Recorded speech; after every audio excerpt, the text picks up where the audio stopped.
Screenagers, welcome back into another episode of the Canon, the only movie podcast providing you with the most essentials movies watch list.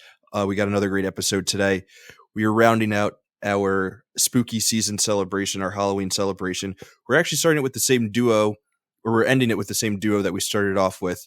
We've got Big Bob Cram back on the show. I know he hates that introduction, but Bob, happy to have you back on. We'll do a little peek behind the curtain in terms of how we came to be this duo back at it again to end things off for the month of October for spooky season celebration. So I originally had some special guests who some folks from outside of the world of Screen Age Wasteland who were going to be guests on this episode. We unfortunately had to reschedule. We were then planning a Fab 4 episode, a sort of mega celebration of The Shining with myself, Bob, Sailor Monsoon, and Ramona, who everyone loves the two of them as well. They both had to drop out, so now that just means we get a whole lot more Bob time. So I'm happy that we're doing this. Bob, how's it going? It's going pretty good. We're halfway through spooky season, and what better time to talk about one of the best horror movies ever made? One of the best horror movies ever made. I would say one of the best movies ever made. I'm going to be a bit candid here.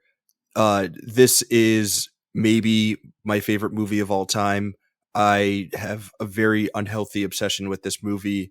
I've seen it more times than I can count. I've seen the documentary Room 237, which I'm sure we'll touch on throughout the episode. I've seen that more times than any sane person should see that movie. I own multiple pieces of The Shining merchandise, including a t-shirt that has Great Party Isn't It Guy on. And I always get really upset. Well, not upset, but I get a little disappointed when I wear it and people don't get the reference. I assume that everyone is as much of a sicko as I am and immediately knows that reference. A few years ago for Halloween, my girlfriend and we dressed up as the Grady Girls, and it was a smash hit, I gotta say. That's awesome. So this might be the first movie that I didn't rewatch for the episode because I know it so inside and out. It's a movie that truly lives with me every day of my life. Like I said, have an unhealthy obsession with it. So if someone else were doing the canon and looking for guests to bring on for the episode, I would be the guest host for this episode of the canon. That's how much I love The Shining. Yeah. So, that's awesome. We should have got you to write the actual canon piece. I should have, but I haven't read the piece yet, Bob. I'm just going to be fully it'll disappoint you. I'm sure. I'm sure. I'm sure it's amazing. What's your? Do you think that you have the same sort of unhealthy obsession with this movie that I do, or is your relationship to it much more normal? I think my relationship in comparison to yours is much more normal. I love this movie. It's one of my favorite movies, but it's not in my top 10, which I know is, I feel like if we were in person, I would be in physical danger at this moment. but part of that is because I'm in Maine. I live in Maine. I grew up here, and I read Carrie when I was 8 years old. So I had read the book quite a bit before the movie came out. So when I first saw it, I kept being jarred by the elements that are missing from the book. Unlike Stephen King, I actually found it to be an amazing movie, but I didn't have a clean experience with it. So okay, that's interesting. Yeah, I'm approaching it from the complete opposite end. I've never read The Shining. I've actually never read any Stephen King. I'm a little ashamed to admit that, but oh no, that is interesting. That so you had read the book a few times before you'd seen the movie. Yeah, well, it's weird because I actually prefer the movie, the Kubrick's movie, because and this is probably more personal than it needs to be, but the book resonated with me on a complicated emotional level because at one point my mother was in a relationship that had uncomfortable echoes of the relationship in the book. And so it was a difficult thing for me to enjoy on that level. But the overt supernatural elements, like the in the book, there is instead of a hedge maze, there are topiary animals that change and move over the course of the film, and then become book, and then become animated in a much more obvious way towards the end of the book. And so I missed those sorts of things. But the book itself, like I said, I have a complicated relationship, and my love for The Shining is uncomplicated by any of that stuff. That's good to know that the movie relationship isn't as complicated as the book relationship, because we are here to talk about the movie The Shining and not the book The Shining. Although I'm sure during our conversation, elements of the book will, pop up every now and then. So that's all great background. So we're here. We're less than a week away from Halloween. We figured that we would end the spooky season with The Shining, or I figured, because I plan out the episodes, for the show, and I wanted the last episode of the month to be about what is probably my favorite horror movie, and like I said, one of my favorite movies. I feel like, Bob, because on our Suspiria episode, we were able to talk through a lot of Halloween traditions and things like that. We don't need to rehash that. If anyone is interested in hearing about how we celebrate the holiday of Halloween, they can go back and listen to that episode and just that beginning part. If you don't want to listen to the two of us go on about Suspiria at length. So with all that being said, I feel like there is so much to get to with The Shining that we can sort of skip our usual banter portion of the episode, and we'll just dive right into the movie, if that's cool with you. Good. Yeah, absolutely. Sweet. So let's party. Let's talk about The Shining. I really should have for that done Great Party, Isn't It? But that's fine. Let's start our conversation about this movie. Let's start it where we start most of our conversations.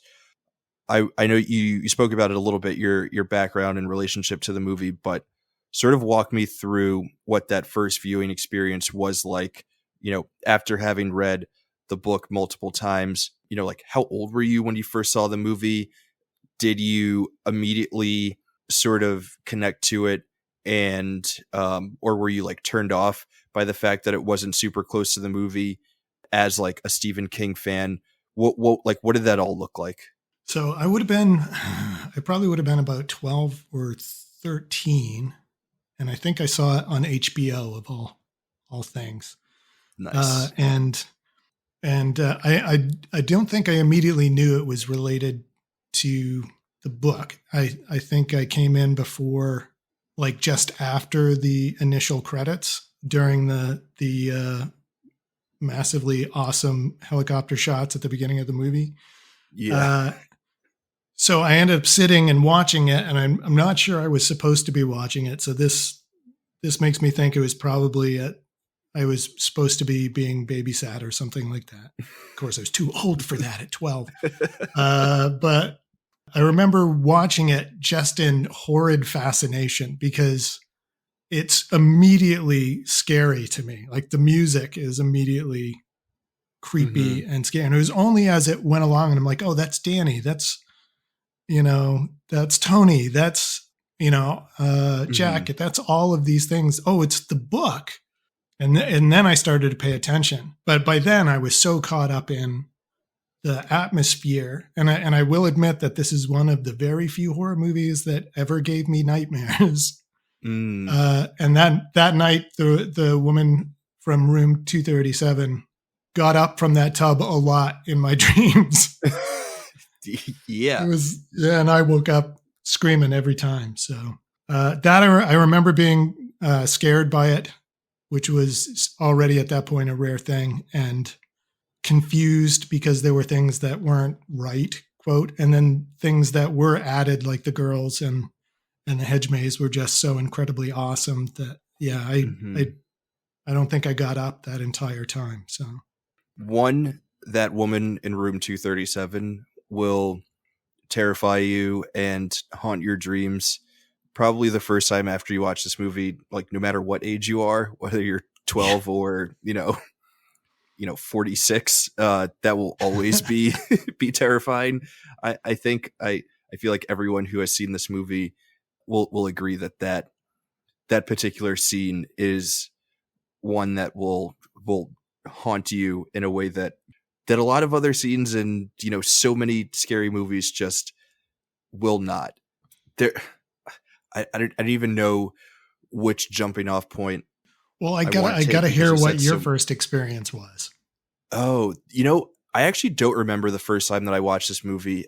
It must have been in high school because and this is something that I've repeated on, all of the episodes throughout this spooky season. But I, growing up, was not someone who enjoyed horror movies.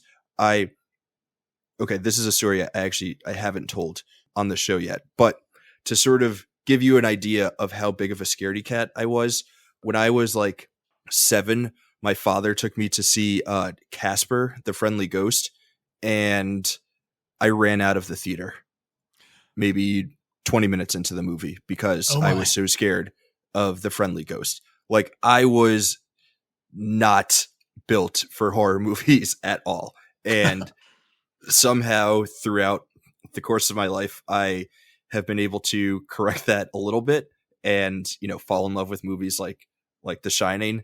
So I probably didn't watch this for the first time until I would assume high school, maybe late high school, when I was going through, the list of, before there was a Canon, whatever other list there was out there of movies to watch before you die.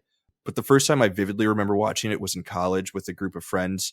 And I remember that viewing specifically because that was the first time I remembered the man in the tuxedo and the man in the pit bull costume, Yeah. uh, doing, getting freaky with each other. Yeah. And I like distinctly remember that. And I was like, wow, this movie is like so insanely terrifying and amazing on so many, you know, cinematic levels, but also like that's hilarious. How can that Yeah. exist within the same terrifying world as the woman in room 237? So that was like the first time I really remember watching it and falling in love with it. And since then, I watch this movie pretty much every October, Nice. with the exception of this October. I haven't gotten around to watching it yet. I will say though, as many times as I've seen this movie and as much as I love it, I watched it last Halloween while my girlfriend was away. So I watched it alone and I slept with the lights on because I was so afraid of the woman from room 237. Yeah. So I have to admit, I watched it again today, and I may have fast forwarded a little through that part. I still like don't watch that scene. And it's great because it's such a good movie. And so like I love rewatching it. But because I've seen it so many times, you like know this, like the moments to close your eyes, which is great because then you can still enjoy the rest of it while also avoiding the terror of like that scene.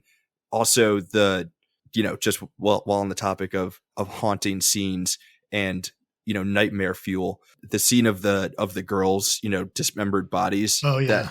that's another one where it's like 50-50 on that one. Depending on how I'm feeling the day that I'm watching it, I either have to close my eyes or I'll try to power through. Yeah. That's a big one. Has that scene Jeez. ever given you nightmares, or is it only the woman in room 237? It hasn't given me nightmares. The only other movie I can remember giving me nightmares is actually Scanners, which is weird, but the girls actually talking to him, that's the part of that scene that creeps me the hell out. Not Ooh. flashes of bodily dismemberment, it's the come play with us. Oh my god. No, don't go there. Don't go, Danny. Come play with us, Danny. I I there's gonna have to be a way for me to share the photo that my girlfriend and I took of our Halloween costume. Oh yeah. Yeah, it's like it's insane. And we were at a Halloween party that had a hallway with like bad lighting. So someone took a picture of us on a Polaroid, and we were like at the end of the hallway. So it's Oh, that's awesome. Oh It's my like God. a Yeah, pretty- you got to put it in the Discord under the Yeah. post. Yeah. Oh my God. That's awesome. it's a pretty creepy photo. For a few different reasons. But yeah, man, this movie is, it's so horrifying, it's so terrifying that it will even give someone like you, Bob, a horror aficionado, someone who has seen, pretty much every horror movie that there is and everything in between.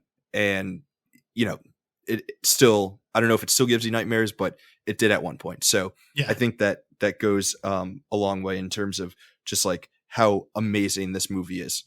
But I want to bring the conversation back a little bit. You spoke about, having read the book a few times before actually watching the movie. And famously, this is like Stephen King's least favorite film adaptation of anything that he's ever written because it's so untrue to the source material. I was wondering what you think about that, where you sort of stand on that divide, because I do have a bit of a take, but I am curious about your thoughts first. Okay. So, I actually am of the opinion that it's both the best adaptation of original source material and the worst adaptation of original source material ever made, because it fails at the most absolutely basic level of capturing the tone and intent of the original novel. However, what it does is take the bones of that original novel, having emptied it out of, the original meaning and intent, and infused it with Kubrick's own vision, and thereby created something new and amazing from the same basic level. So to me, it manages to be both things, a failure and a triumph at the same time. I love that. I love that approach. My not really a hot take, but my take on it is a little less nuanced. I don't really consider this to live within the world of Stephen King adaptations. Carrie, It, The Mist, Shawshank, like all of those things, those are Misery, those are Stephen King adaptations. The Shining, it just exists in a world of its own because it is, based on everything that I've read, it's so far from the actual source material. And because it's Kubrick, like what other director can take a King story or a King novel and use it to create his own vision of a story? Kubrick like always worked from source materials. Like he would always work from existing novels and books and stories and things like that. But the films that he or the images that he put to film were always so different from, the words put to page in that original source material that it's like they essentially become their own things. And I totally think that's what's happening here with The Shining. Like Kubrick never set out to make Stephen King's The Shining. Kubrick was always going to make Kubrick's version of The Shining. It just so happens to share a name with the Stephen King book. Yeah. No, I agree with that position. That's a really good take on it. It's go ahead.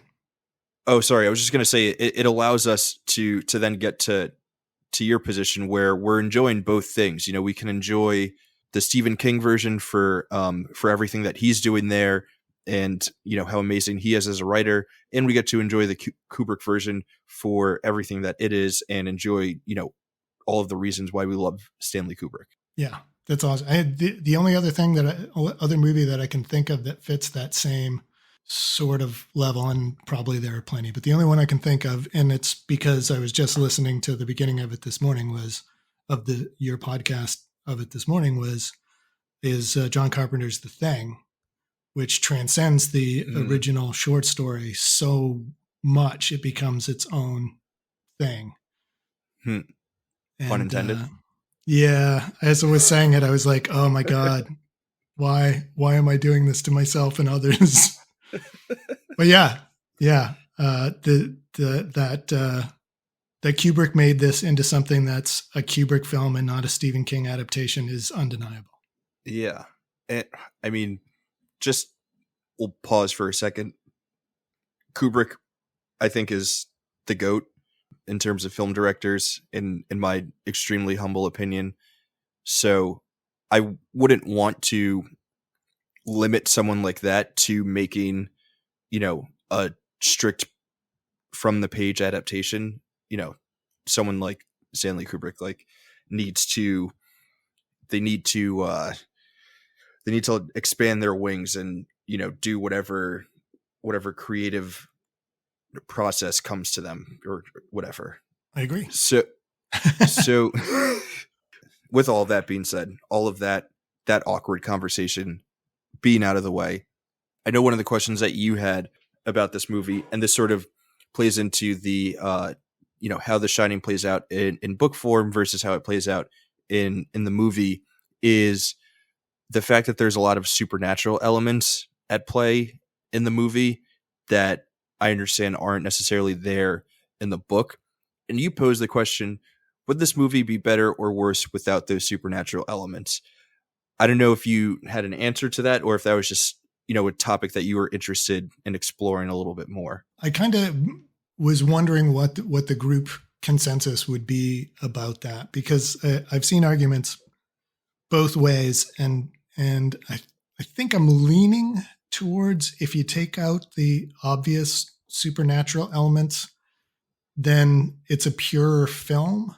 It kind of works more with the archetypes that he's playing with there. Mm-hmm. When you add in the supernatural elements, it kind of takes away a little bit, to me, the agency of the characters. And so the horror becomes external, and external horror to me is always somewhat more comfortable because it means we're not responsible for our own actions. So interesting. In that respect, I kind of would like for you can still have all of the visions and the things that people see and feel, but once you've got Grady opening the door to the pantry, then you're into, okay, well, it's obviously a supernatural effect, and it's not just Jack going crazy, it's Jack being driven crazy. So I don't know. I'm just rambling on about it because I'm not that clear on my own feelings about it. That is an interesting question. I one that I've never really considered. So I appreciate you bringing it up. What are some of those other just like outright supernatural elements that you think are in play that maybe in a way could be taking away from, the overall story of Jack and what he ends up doing in this movie?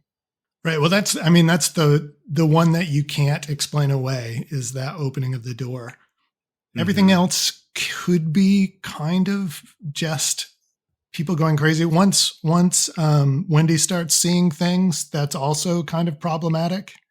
It's also, while there are some of the weirdest scenes are the ones that she sees, like the whole bit with the guy in the dog costume and the guy in the tuxedo and your favorite line. Great party, isn't it? Great party, isn't it? You could say that it's a shared delusion that all three of them eventually start to experience. But that's also a little bit, to me, the when Wendy starts saying is like, okay, so is the hotel really kicking out all the stops now? Yeah. So, but I guess before that, yeah, go ahead. It could all be, something going on with Jack and with Danny in their own, internal experiences of being isolated and having their own issues. So, do you think it could be that they are all shining in their own way? see, this jumps forward to this is my hot take, is that Jack actually has a touch of the shine as well, which is why he experiences things so deeply, that the hotel is actually interacting with him as much, if not more so, than Danny. And that if you can have a shine that lets you communicate with a cook in Florida, why can't you have a shine that is, especially in a Stephen King story, that lets you move things with your mind? So to me, that's if Jack has a touch of the shine, then he's the one that opens the door for himself, because he's the one that's animating all of these aspects of the hotel.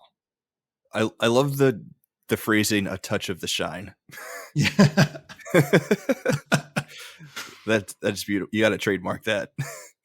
I got a touch of the shine. You should probably take something for that. Yeah. just a touch of the shine. And then I guess it could be argued that at the end, Wendy is also experiencing a touch of the shine. Right.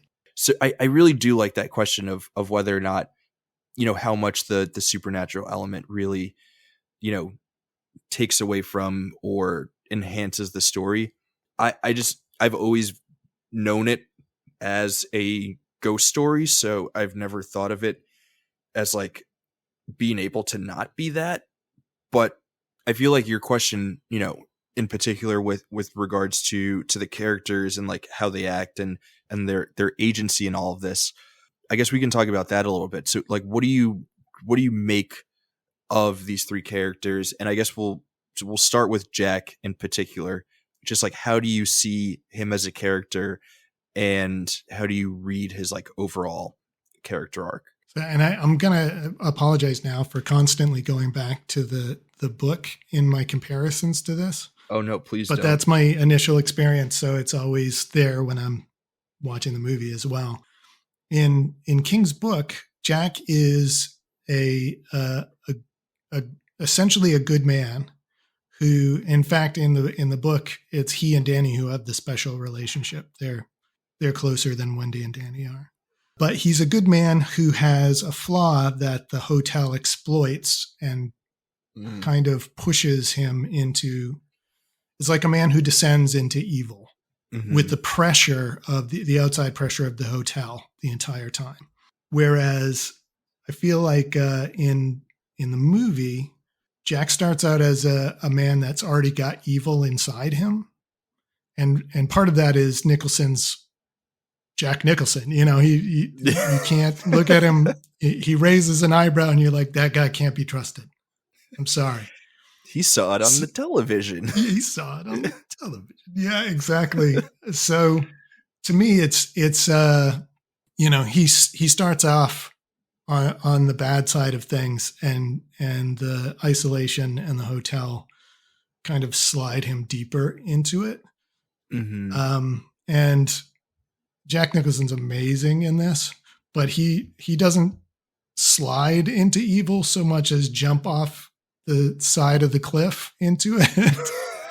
I mean, I had forgotten how early on in the film that scene with Wendy and Danny playing outside, and then they cut to Jack on the inside looking out the window, and he's just got that Kubrick stare. Oh my God. And I'm like, holy crap, that's like 40 minutes into the film, 35, 40 minutes into the film, and he's already looking like he's going to kill somebody. Yeah. That's, the Kubrick stare. That's just... Yeah. And I keep saying Kubrick because I've said that way forever. I don't know the actual, the correct pronunciation of it. I would err on your side. Kubrick. I would err truly on don't know. Kubrick just because I mispronounce so many things in the Suspiria thread that I can't podcast. So I'm notorious mispronunciator. So we're the blind leading the blind. Okay. Well, at least we're in the dark together. Yeah.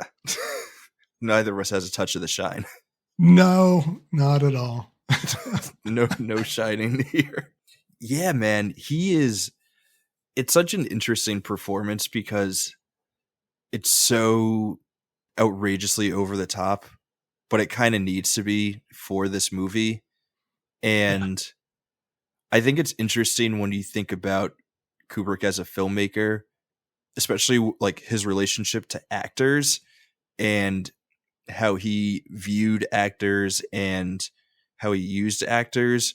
And for those unfamiliar, Kubrick was like notorious for making actors do like 1,000 takes of everything and having them play it 8 million different ways, to the point where a lot of performances in his films sort of read as unnatural in the way that they're performed. And a lot of that is just because he like breaks actors down to a point where they like don't know how to act anymore. And a lot of that is because he viewed actors as like the same as an editing technique, or uh certain props or things that are within the frame. They were just another tool for him to tell his story. Like it You never watch a Stanley Kubrick movie and think like, oh, this is like a vehicle for X actor. It is, like, you always know who is in charge. So it's like interesting that it seems like Jack Nicholson is like maybe the only actor to ever have like fun with doing a Kubrick performance, which is like really weird. I don't know if you if you get that same sort of vibe Yeah. from this performance as well. Yeah. And, looking at the little bits in Kubrick's daughter did a documentary on the making of this film, and her home movies of in the background. Jack Nicholson's always like so relaxed and just kind of, ready to go. And yeah, Shelley Duvall did not have the same treatment Yeah. over the Well, course of the okay. film. So Since we're here, I feel like we have to talk about how that, is juxtaposed against how Jack Nicholson's performance and mood on set is juxtaposed with Shelley Duvall's experience on set, because it's pretty, I think it's well known, it's out there, but it's worth talking about. yeah, and it's it's relatively fresh to my mind. Like, I hadn't read much about it until I was doing the Canon post. Mm-hmm. So it's a little raw for me, as far as it feels. I kind of want to term it abuse, because Oh yeah. yeah, because she was, isolated from other members of the cast. They were specifically told not to interact with her in a positive manner. And like that, you were talking about the multiple takes, the Guinness World Record, right, was for that scene towards the later third of the film, where she finds Jack's manuscript, and they have the confrontation. He took like 127 takes or something like that. Jesus. And she had a nervous breakdown after that. Yeah. So I can't imagine. Yeah. And the thing that kills me is that, of course, that was the first year of the Razzies, and she was the first recipient of the Razzie for a lead actress. And I feel terrible, because she's not really acting in some of those scenes. We're watching a woman have a nervous breakdown on screen, and it works for the character and for what they're going for. But it is painful to watch at times, because it feels so realistic, even as it's enhanced and over the top. That's awful that she won a Razzie, because her performance is wonderful in this, and it sucks, and it like hurts me so much to know that it is the product of abuse and just like abusive treatment of her on set. I think another one of the famous stories is that her yelling Jack's name when she's in the bathroom, and Jack is outside going at it with the axe. That is real and true, genuine terror on her face and in her voice that you're hearing. Like that it must have been after she had the nervous breakdown from filming the previous scene, but she was like an absolutely like lost person at that point. And it produce one of the most iconic moments in cinema history, but like at what cost? You know, Right. it's like we're going to sit here and gush for this movie for, you know, another hour or so, but it is still like really sad to know that that she had that experience, and it's sort of like it drove her away from acting Yeah. for like for up until recently she wasn't acting. Yeah, that's true. And she has gone on the record to say that she understands that this was an effect that he was trying to get out of her, and that she doesn't blame him for being the kind of director that he is. Do want to put that out there, but it doesn't, to me, that doesn't justify the kind of experience that she had on this film. No. So. How do we awkwardly transition from Right. this from this awful topic? Let's talk about the Overlook Hotel. Let's talk about the hotel itself, because I think in a movie that is full of extremely interesting layers and depth and thematic questions and elements, I think the most interesting part is the idea of isolation and how that drives people insane. But I also think that the geography of the Overlook Hotel, which is something that has been like broken down and diagrammed and video essayed to death, is like the most interesting part of this movie, because even if you don't realize that it's happening, it has such a great effect on how you understand the movie. So I think the first thing with that, and I think this is going to be my first reference to Room 237, which if you haven't seen it, is a documentary about just people coming up with the most insane theories ever about what The Shining is about. So if you dig The Shining and you want to be an insane person about it, watch Room 237. But I just watched it for the first time. Oh, really? Yeah. It's wild. It is.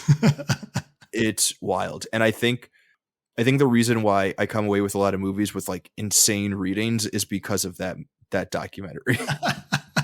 I think it had like a really negative effect on how I watch movies, where now like I'm talking to friends or I'm on the show and I'm just like, what if this is what the movie is about? And everyone's like, you're crazy. But the thing I want to reference from Room 237 is the impossible window. Yes. And it's like one of the first scenes, and it immediately sets up that like things are not okay here. So Bob, why don't you quickly walk us through what the impossible window is? Okay. So again, having only watched that documentary once, you're probably better at describing this, but you'll correct me if I get things wrong. So when Jack goes to the hotel, I mean, it shows up a couple of times, but Jack goes to the hotel for the first time for the interview. He's directed down a hallway and into a room. It takes a left towards the office and a right. But if you are looking directly down the hallway that he first starts down, it goes past this office, and like there's an elevator or another area off to the left. So the hotel kind of continues. But when he walks into the office, there's a window in the office that looks outside, and it should be looking like on a hallway or something. It's kind of in the middle of the hotel almost. Yeah. So it's an impossible window. And like you said, it's not something that I noticed when I have watched the movie before, but I think it does unsettle you. That office has always been unsettling to me for some stupid reason. Now I think I know why. Yeah. So you're like, how does this work? Wait a minute. Yeah, that's not right. So yeah, so like in that early scene, you're immediately given a geography that just doesn't work. It doesn't make any sense. But everything about the conversation seems like nice and normal. During his interview process, there's like not much about it that would suggest that there's some weird stuff happening. Oh, besides the fact that the guy interviewing him mentions that a couple years back some dude went crazy and killed his whole family. But besides that, it's like Yeah, it's like pretty normal. And I like the but then, documentary pointing out that there's a little miniature axe in his pen container. oh, I did not Uh, notice that. Yeah, yeah, there's that documentary is absolutely wild, yeah, and it will it for some like me, it might break your brain. But it will also be pretty interesting to just hear about how people think about movies. So the other thing with the geography of the hotel is Danny's tricycle rides through the hallways, which I think it's also mentioned in room 237. But essentially, if you follow the path there are two tricycle scenes. There's one where he's on the first floor, and then there's another where he's on the second floor. And if you follow the paths of the two trips that he takes, they essentially don't line up to be in the same hotel. yeah. And then, so then the last thing with that, which is, I think, a bit more obvious to, just your standard viewer, is that scene where the scene right before Jack ends up going into room 237, when Danny goes in there and we don't see what happens. He's playing with his truck right in the hallway, and a tennis ball rolls up. And when the tennis ball rolls up, there's like one like low angle shot of Danny playing on the ground, and the carpet is arranged one way, and then there's another shot from like above of Danny standing up to look at the tennis ball, and it's like a completely different carpet arrangement. Yeah. And Yeah. you like, it's like, I mean, it's not that subtle, but it's just like everything in this hotel is like freaky and off, and nothing makes sense here. Right. Right. And if it was another director, you'd be like, oh, well, they just screwed up continuity. But there's no way on earth that Kubrick is going to screw that up. So it's got to be on purpose. Now that's where you start down the rabbit hole. So what did he mean by that? Why did he do it that way? Is this so, the yeah, hotel starting to shine? Yeah. Right. Yeah. Yeah.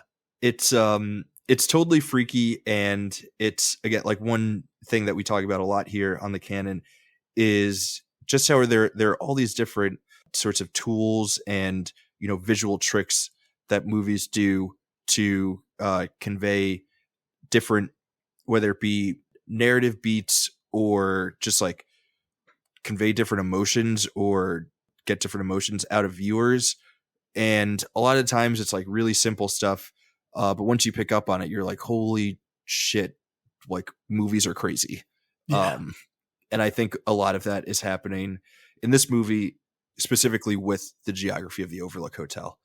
But the other thing I mentioned that is like a big theme of this movie is isolation, and like how cabin fever comes from that. So, Bob, I was just wondering what your thoughts were on that whole theme of isolation, and sort of like how it plays out for all three of the main characters.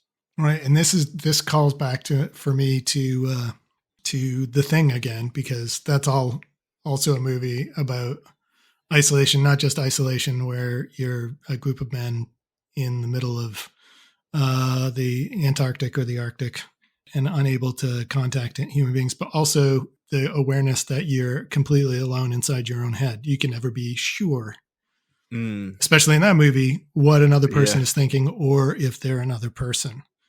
And in this movie, I feel like the isolation is a part of everything being an aspect of a maze. The hotel has a maze, and the hotel is a maze. And in the sense of each of these characters over the course of the film, they start becoming more and more isolated from each other. Mm-hmm. And their relationship becomes the maze, because you can almost feel Wendy like being unable to figure out how to navigate her relationship with Jack anymore. She's getting further and further from who he is and what he is, and she's lost. Mm-hmm. And Danny, they have that conversation where he sits on Jack's lap, and they talk about, do you want to kill do you want to kill us? Don't you like the hotel, Danny? That sort of thing. That's also Danny trying to figure out, where am I in this relationship? So the hotel isolates them physically, but it also kind of starts to isolate them from each other over the course of the film. I love that reading. Yeah. I've never read it that way, but it makes so much sense that they're, navigating the maze of their relationships to each other, especially as all three of them continue to go down their rabbit holes of, whatever sort of craze they're experiencing while in this hotel. There are far too many other readings that we can, dive into with this movie. And if anyone is interested in those, again, check out Room 237. You will be made aware of more readings than you could ever think are possible for one single film. Can I mention my favorite from that film? Oh, yes, please. It's the whole idea that Kubrick was responsible for faking the moon landing. I had a feeling that was going to be the one that you were going to pick. Oh my God, I love that so much. I just love that whole concept. And I mean, don't believe it for a second, but I just love following the intricacies of that man's, all of the clues that he gives us. Because Danny is wearing an Apollo 11 sweater. Yes. In the scene before he goes into Room 237. And 237 is like, oh, the moon is 237,000 miles from the Earth. That's why it was changed and stuff. Is there no Room 237 in the book? No, it's 217 in the book. And the rumor, or the accepted reading of it is that the hotel that this is based on actually has a room 217, and they were afraid that people wouldn't rent the room if they saw the movie and it was room 217. So they changed it to 237 for the film. That's the rumor why they did it. But of course, room 217 is like the most requested room in the hotel that the film is based on, and there's a much easier way. I guess 237 is the code that you have to input into the computer to start nuclear war in Dr. Strangelove. So it may just have been Kubrick going, yeah, let's put a little nod to that movie in here. So. That is a great little peek into just some of the wild theories that you'll hear in the documentary Room 237. And it feels weird to call it a documentary. It's really just a series of people just, talking maybe not out of their asses, but just saying like the most unhinged things. And they just let him go. That's the best part. He doesn't do any editorializing about their content at all. They just go.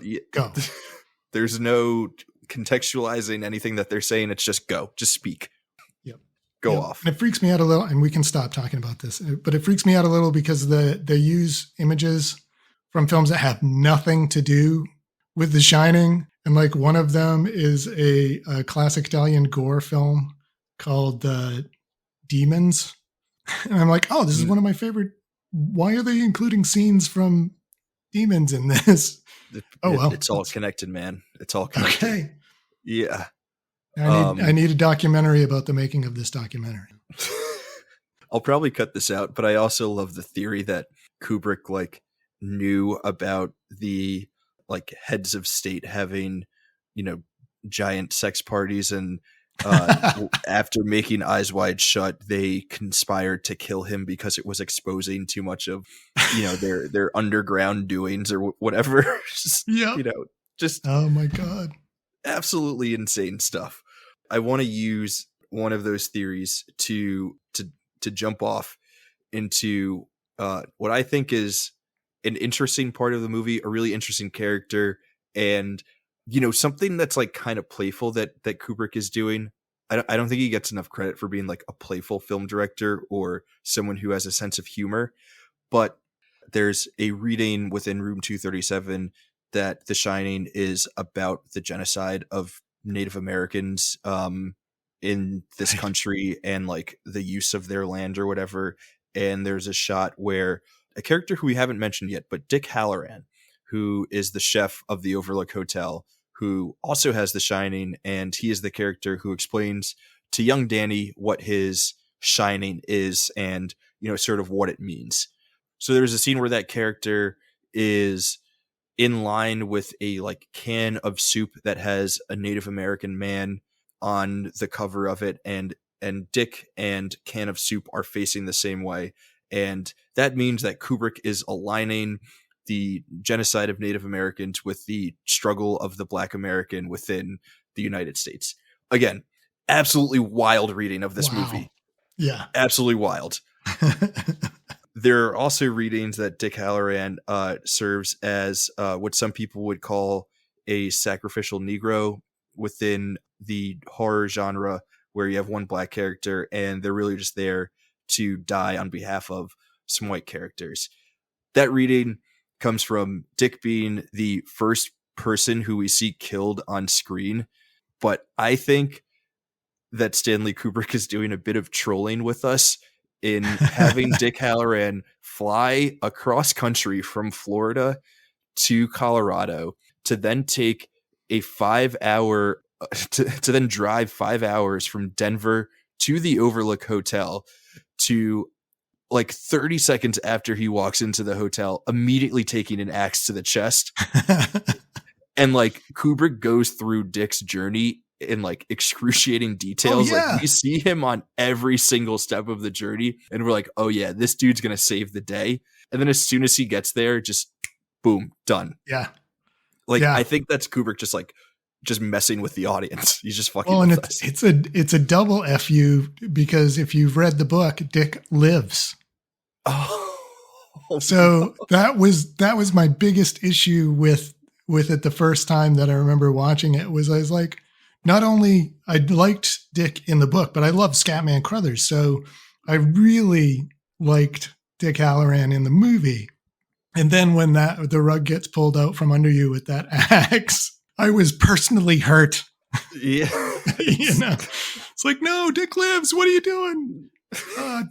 Yeah. So that was, and you know, I appreciated it very much when I thought about it afterwards, that it really does pull the rug out from underneath the audience there. Like, nobody's coming to save these people. Yeah. Like they are totally, you know, they're in it for themselves. Sort of something that we talked about last week with The Thing is that having them in Antarctica, you know, there's no room for a Deus Machina. What is it? Deus Machina, right? To just like come in and say, am I saying that right? You're asking the wrong person. I always say Deus Ex Machina, but I have no idea. But that thing, right? Where yeah, it just comes in and saves the day. And, you know, it's a convenient sort of resolution to whatever tension is building throughout the movie that feels inescapable for our main characters. And, you know, so that's not available in The Thing because of where they are. And then with Dick coming and immediately getting axed, it eliminates something like that happening in this movie too. Yeah, it's a good trick. It's a great trick. I guess before we've talked around the ending of the movie, and I feel like there's a lot that's happening in the late second act and in the third act of the movie. Is there anything, you know, from sort of earlier parts of the movie that sticks out to you that you want to, you know, talk through or touch on a little bit? The only thing I can think of is one of those annoying little factoids in that when I forget the name of the character, the guy who hires him, the manager of the hotel, he tells him, you know, that the hotel is open between May 1st and October 30th. So the day that the Torrances show up to move in is Halloween. Spooky. Yeah. So that's just something that was like one of those little things that I had never really occurred to me, because it's not expressly mentioned that it's Halloween, but it has to be Halloween. So yeah, that's really interesting. Yeah. Well, I think sort of with that, and I think this goes into the movie's aim to just like disorient you, is the title cards that are used for like the passage of time are so psychotic and like don't make any sort of logical sense. It'll be like Tuesday and then 8 p.m. October. Like it's just like all over the place. So you really like, in addition to not having a sense of like where you are spatially, you also have no idea like when you are and when you're viewing things, which just like adds to the whole vibe of the movie being just, we're gonna just keep you off center enough to make you feel uneasy. Yeah, absolutely. And the thing is, people tend to get bogged down in the details because Kubrick is such an intentional director and is notorious for doing things like, rearranging minor elements in the background of a shot to get it to look exactly the way he wants it. People tend to want to apply meaning to everything that happens.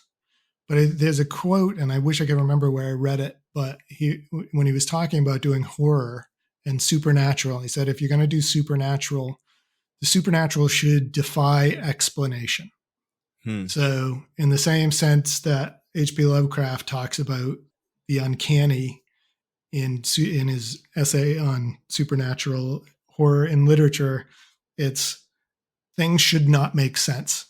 Things that make sense remove fear.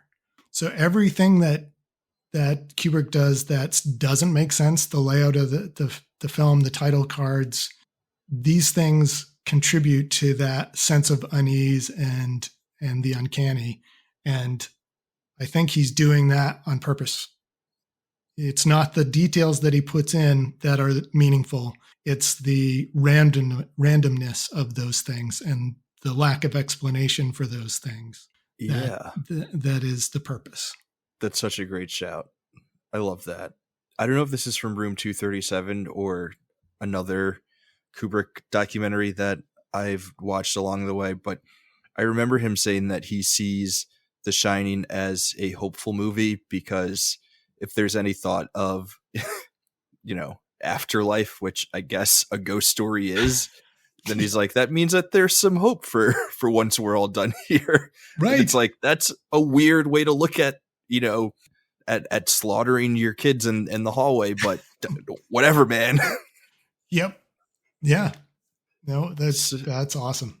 Speaking of him being like a perfectionist, there is like such a specificity to the layout of those like quick shots of the dismembered bodies that it's like almost too neat, like the way that like the bodies and the axe and like the knocked over chair like all line up. It's like too neat for it to be like a gruesome murder scene, which makes it even more unsettling. Yeah, it almost looks like a staged photograph. Yeah. Either way, it gives me nightmares. I'm like freaking out in my house right now, like while we record this. So sorry, it's nighttime too. So yeah, it's like there's nothing for me to be, afraid about but I'm getting freaked out just talking about this movie. But I love it so much that I can't stop watching it, no matter how much it freaks me out. So good. So yeah, I feel like we've hit a lot of the major points of this movie. There are obviously so many other things that we can dive a bit deeper into with it. Do you want to talk a little bit about the ending specifically, or how do we feel about that? Sure. Yeah. I mean, this is your rodeo, man, and your favorite film. So I want to talk about what you want to talk about. I have no set plans. I think we're just sort of going with the flow right now. But yeah, I mean, I think Wendy's run through the hotel is one of the most fun sequences in movie history. I think we've talked about it. You have the dude in the tuxedo and the dude in the bear costume. You have Great Party, Isn't It guy. You've got the famous blood or wine from the elevator scene. You've got Danny writing red rum on the door. And the role that the mirror plays within the movie. You've got Wendy hiding in the bathroom, and I think one of the best shots in movie history is Jack outside swinging the hammer, or swinging the axe rather, at the door. And there's like the way that the camera is like somehow like only following the axe head. Yeah. Is one of the most remarkable things I've ever seen. I have no idea how it was done. No, me either, because it smoothly follows the axe and smoothly stops when the axe hits the door. Yeah, it's amazing. It's a great shot. It's like it's kind of eerie. I have no idea how that was set up, or like what kind of what kind of camera equipment that they were using for that shot. But it is like one of the most outrageous things I've ever seen. Yeah, it's fantastic.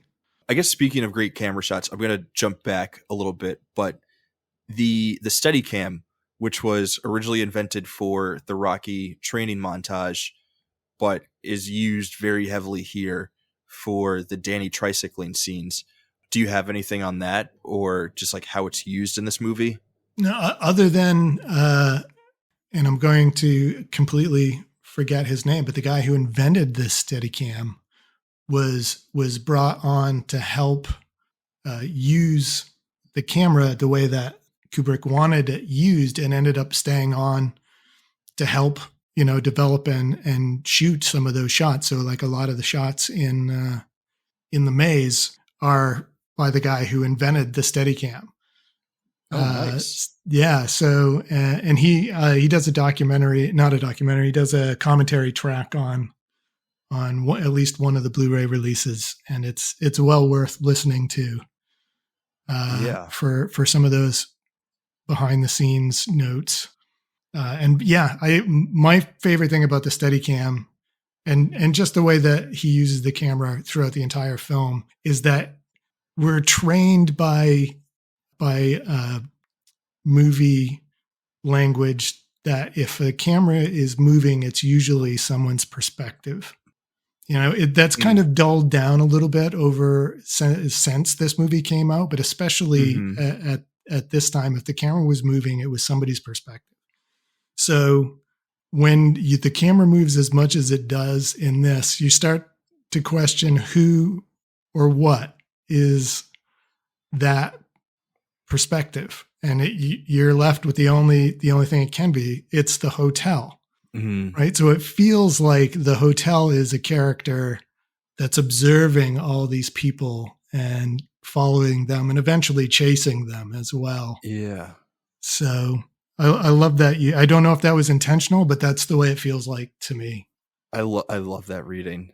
I've always read it as, and I can't remember, you might be able to tell me since you watched the movie today for this, but I can't remember if it's the second time that Danny's riding the tricycle through the hotel that the twins show up, or is that the first time? I think it's actually the third time, but I can't remember. I just watched it too. Yeah. Is it the second time? I can't remember. No, the second time is he stops at room 237 and then moves on. So I think it is the third time that he sees the girls. Which is really interesting, and I don't know if it's just from like having absorbed this movie through it just like being a part of the zeitgeist, but I feel like when the camera is following him, it just feels like there is something lurking around every corner. And, when those first two times, because there is nothing, even though you're sort of waiting for it, and it might just be like the music that's being used at that time too, that sort of suggests that like something eerie is about to happen. And then you just have these extended takes of him riding around through the hotel. Oh no, you don't even have music, because in the one where he's riding downstairs, there's that great sound design where he's on the carpet and it gets quiet, and then he's on the wood and it gets loud again. And you're like, why is that so creepy? It's just wheels on surfaces. Well, part of what makes it creepy, I'm sorry to interrupt. No, please go. Part of what makes it creepy is that the camera is just like a beat behind Danny. So we know it's not his perspective, because otherwise we would be seeing exactly where he's going every time. So he turns a corner and the camera turns the corner just a beat later. Yeah. Which, when you finally see the girls, that's the payoff for that particular moment, because Danny sees the girls and we see his reaction, and then the camera turns the corner and we see the girls. Yeah. And to me, that's genius. What a genius use of the camera there. Yeah, it's absolutely bonkers, because at first you're expecting, okay, every time he turns a corner, there's going to be something scary. But then we're trained, okay, there's really nothing scary around any of these corners. So when Danny's riding, nothing's going to happen. And then boom, here are the girls. And you're like, wait, what? It's just, it's like, it's a completely, it's really such an amazing piece of filmmaking that is like manipulating you as a viewer in ways that is like really hard to understand. And like, if you're someone who, I think I've said this before on the show, but like my girlfriend, when we watch movies together, because she's not watching through like a critical lens or anything like that, she really just like gives herself over to movies and like allows them to take her on whatever journey they're taking you on. And I feel like no matter how much of a, critical eye person or analytical movie watcher you want to be, like, this is a movie that like grabs you, and you have to give yourself over to what this movie is doing to you and how it's like manipulating you as a viewer. And I just think that it's really such a special thing to experience. Yeah, I agree. It is something. It's when you know how the cake is baked and you don't care because the cake is so delicious. It's a magical thing, especially when you've had education in how this stuff works. So yeah, and this is one of those films that does that. Absolutely. Such a beautiful thing. It's weird to say that this movie about, dipping into insanity and haunted hotels is a beautiful thing, but it really is. It's yeah, it's wild. Yeah. Bob, I don't think I think if I bring up too many other topics, we'll end up being here all day. So I think I'm good to leave it at that. I don't know if you have anything else that you want to bring up about The Shining. No, other than I kind of want to slightly defend the fact that it's not in my top 10, and that as much as I love this movie, it has a distance for me in that Kubrick's kind of a rational filmmaker. I don't even know if that's the term that I want to use. He's an intellectual filmmaker. He knows what he's trying to accomplish. He uses his tools to his best ability. He's a craftsman at it, but I don't feel an emotional connection to either the film or the characters the way that I would, as much of an absolute mess as Suspiria is.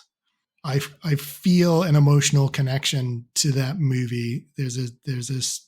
There's emotion to it where I feel kind of a distance in all of Kubrick's films, really, but this film in particular that deals so much with human emotion, but I have a hard time feeling that emotion other than a kind of dismay and fear.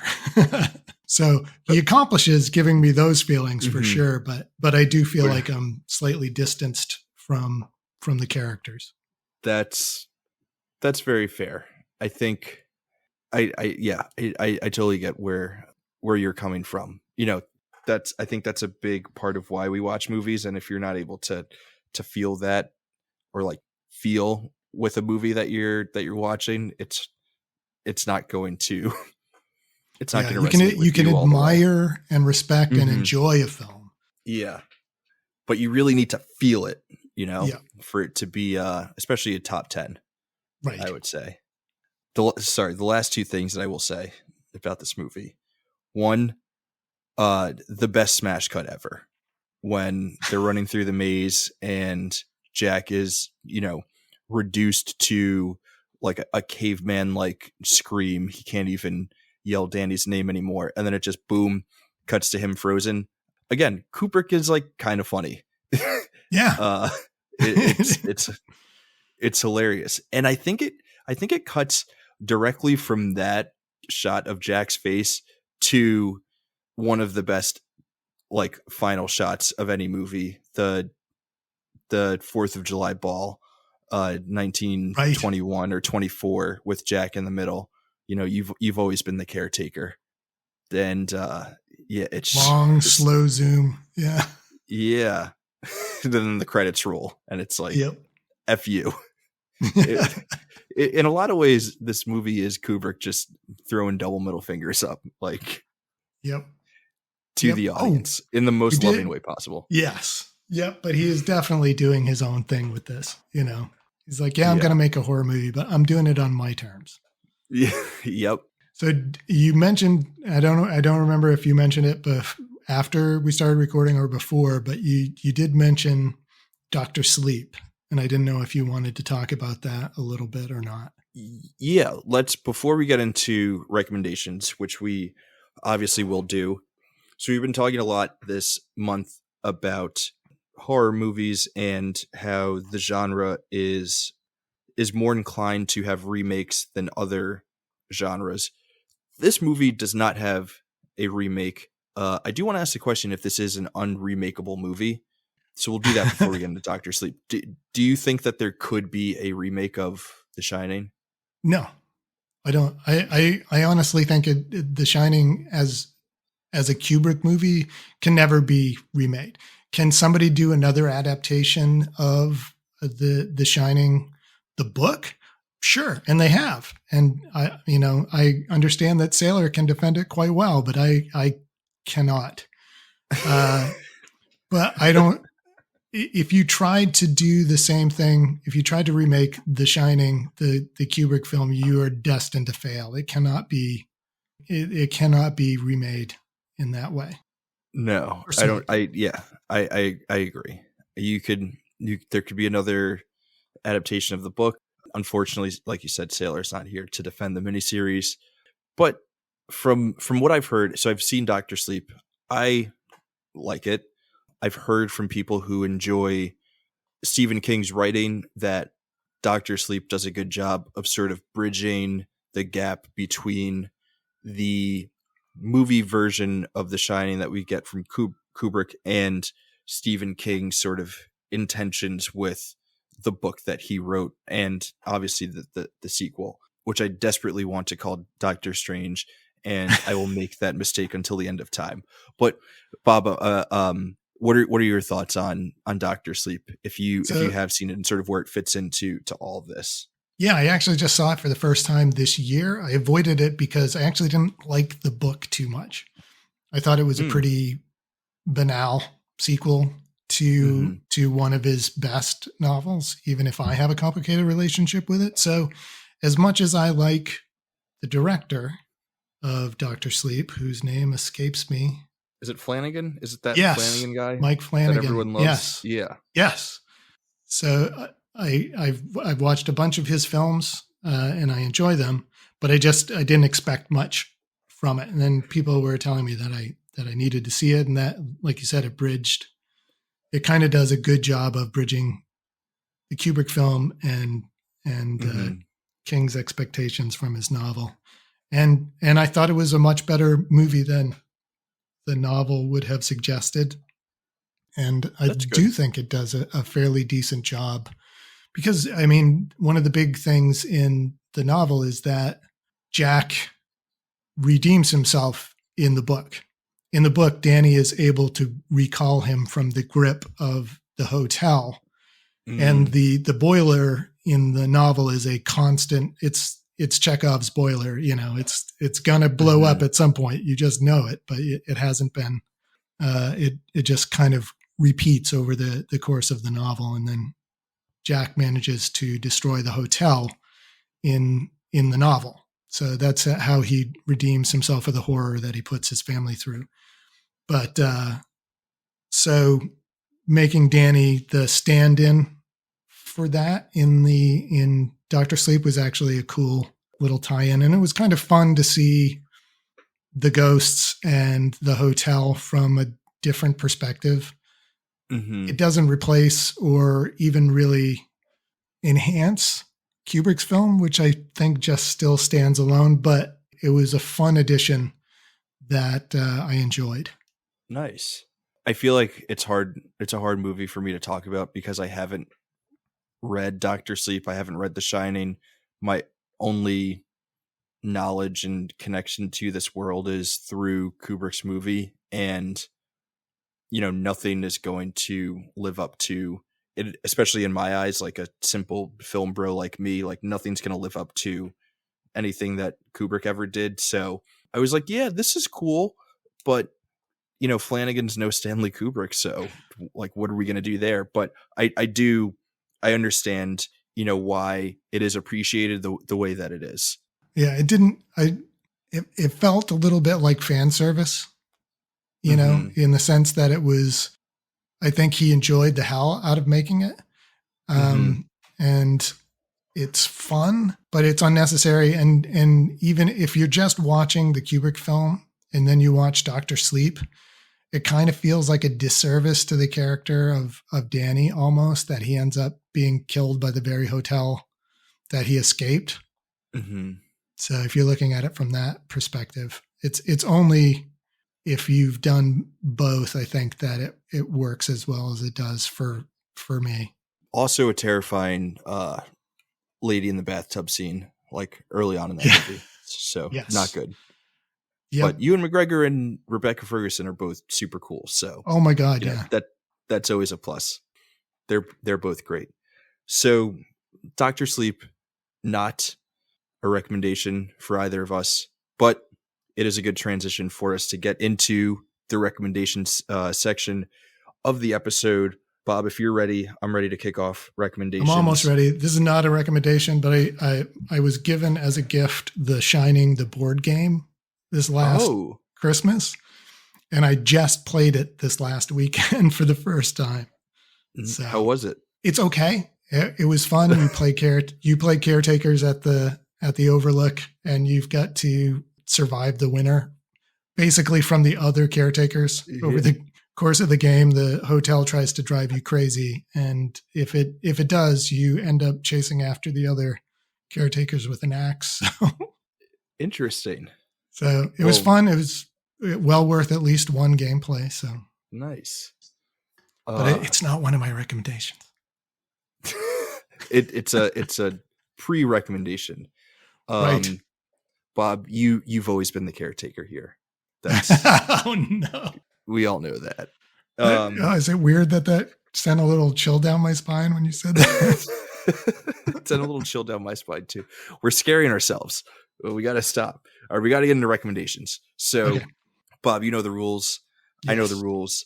Listener, if you're new, for each movie that we introduce into the canon, we also do 3 recommendations for other things to check out. If you like said movie, at least one of those things has to be another film. The other 2 things can be anything else. It can be more movies. It could be TV shows, comic books, albums, bands, restaurants, literally anything that you can think of. We like to get really weird with it. It just has to be connected to the movie of the week in some way, shape, or form. And if we're recommending movies, we try to avoid things that are already in the canon, and we like to stick to a strict 3 recommendation policy. All that being said, Bob, let's jump in. What is your first recommendation for The Shining? Okay, I don't actually know if this is in the. I have 4 possibles. Okay. I don't actually know if my first choice is in the canon or not. So if I start and you're like, that's in the canon, I'll switch. Okay. To something else. We'll let you know if it's in or not. But okay, please proceed. All right. So this is one of my favorite movies of all time, and it's in my connection with The Shining in that it's a critically acclaimed director who came off of a film that's recognized as one of his best films, but did not do well at the box office. So he turned to horror as a way to make hopefully do something interesting and maybe make a financially successful movie. So I know Barry Lyndon did not do great at the box office for Kubrick, and then turning to horror. That's my loose connection. So I like it. My recommendation is Vampire by Carl Theodor Dreyer. Not in the canon. Not in So the we canon. cheer. Yeah. Yeah, so it's a vampire novel. I think it's 1934, something like that. It was after Dracula and Frankenstein had come out and kind of revealed and whetted an appetite for horror movies. And it's a dreamy, moody, spooky as hell horror movie by an artiste of the cinema. It unfortunately did not do too well because it was regarded as not horrific enough to be a horror movie, something that some people said about The Shining as well. He ended up not making another film for like 10 years after Vampire, but it's fantastic. The quote that I always remember from it is that he wanted it to feel like if you were in a room and somebody told you that there was a corpse in the next room over. It's like, so you're still in the same room. Nothing has changed, but everything feels different. And that's what he wanted this movie Vampire to feel like. And so that's my recommendation, my first recommendation. Nice. I think this is already on my watch list. Cool. Yeah. Okay, cool. Yeah. I got to check that out. Sweet. Good start. All right. For my first pick, this is a recommendation that I'm really excited for. This is one of my favorite movies of at least from the last couple of years. It will probably end up being, one of my favorite movies ever. It's a movie that sort of, to me, it feels similar to my relationship with The Shining for many reasons. It's a movie where a lot of moments and images were just sort of like immediately burned into my brain. Another movie that, I know that this isn't necessarily something that makes a movie great, but another movie that's very quotable, very memeable, looks great on merchandise, on t-shirts, on posters, on things like that. I also think that it's doing a lot of similar things with isolation, disorientation, diving into the depths of insanity in really fun and interesting and scary ways. My first recommendation is The Lighthouse. Oh yeah. I absolutely adore this movie. If I could, I would campaign hard for it to be in the canon, but I don't think that most people connect to The Lighthouse the way that I do. I think I'm a weirdo in that regard, but absolutely one of my favorite movies. And I walked away, and from the first time seeing it, I was like, there are many shades of The Shining in that movie. So yeah, that's my first pick. That's awesome. And I think we need to do an update to the canon anyway, to include films that have come out since we first made the list. I think you'd be surprised. I think there's quite a few members that would happily vote to add it in the canon. And this is a movie that I bounced off of my first. I felt like it was deeper than I was capable of understanding the first time I watched it, but I've come around to the multiple joys of The Lighthouse since I just watched rewatched The Witch this morning, by the way. So he's a fantastic filmmaker. Yeah, The Witch is in the canon. Yes. Yeah. So great addition. I love that pick. That's awesome. What's your second pick? And I did a review of The Lighthouse for Screen Age, and I mentioned that it feels like a Carl Theodor Dreyer film as part of it. I have to just read a that. connection. Nice. I love it. All right. So I have, for my second option, I have either a kind of more artsy fartsy pick or a completely cheesy out there sort of one. I think I'm going to go with the completely cheesy out there sort of one. Nice. The connection I feel this like film. Okay. the out there pick, it's because Sailor couldn't join us, and Sailor Right. is known for giving outrageous out there picks. You're sort of doing this one in his honor. So Yes. In honor of Sailor, we're doing this. So this one actually bounces off of room 237, sorry. And the whole bit about the moon landing being faked just made me think of this film, which is kind of a guilty favorite of mine, Peter Hyam's Capricorn 1, which is a 1970s thriller about a faked Mars landing that goes horribly wrong when the empty capsule burns up on re-entry, and they realize that the astronauts are going to have to die. oh man, wait, that sounds wild. I've never heard of this movie. But Oh yeah, it is completely bonkers. It's so full of plot holes. It's ridiculous. It's also has O.J. Simpson in one of his first film roles, I think, and so it's a problematic film, but it's just stupid fun. And while the person who fakes the film landing in the movie isn't Stanley Kubrick, it could have been. It could have been, depending on who you ask. It could have been. Yeah. So yeah, Oh, that's man. my second pick. That's great. I love that. I had some movies written down that I was going to pick because I was having a hard time of thinking of like what to recommend for this movie.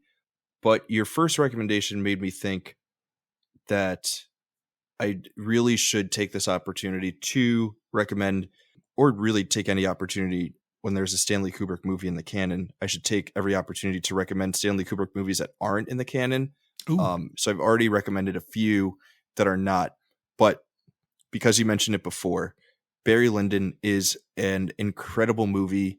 It is like criminally underrated within, the filmography of Stanley Kubrick. And I feel like not enough people have seen it. And if you're someone who is just like interested in Kubrick as a filmmaker, Barry Lyndon is like a can't miss. I would argue that it's better than some of the movies that maybe are in the canon or are more well known. So the Shining was a follow up to that, but Stanley Kubrick is doing some wild things in Barry Lyndon.